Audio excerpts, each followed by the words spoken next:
सन्माननीय अध्यक्ष महोदय, फक्त सीवेज ट्रीटमेंट प्लांटचं अपग्रेडेशन करून आपल्याला चालणार नाहीये।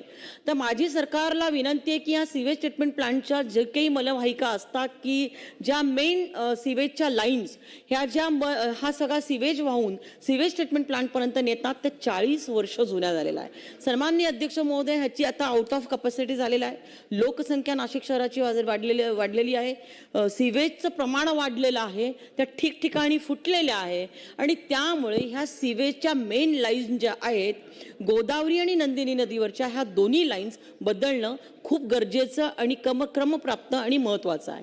फक्त सीवेज ट्रीटमेंट आपण प्लांट जर आपण अपग्रेड केले आणि त्याला जोडणाऱ्या ज्या मलवाहिका ज्या आहेत त्यातलं पाणी आज नदीपात्रामध्ये मिसळतंय, ते जर आपण दुरुस्त केलं नाही तर 2 वर्षानंतर खूप मोठा गंभीर प्रश्न आपल्या सर्वांच्या पुढे निर्माण होणार आहे।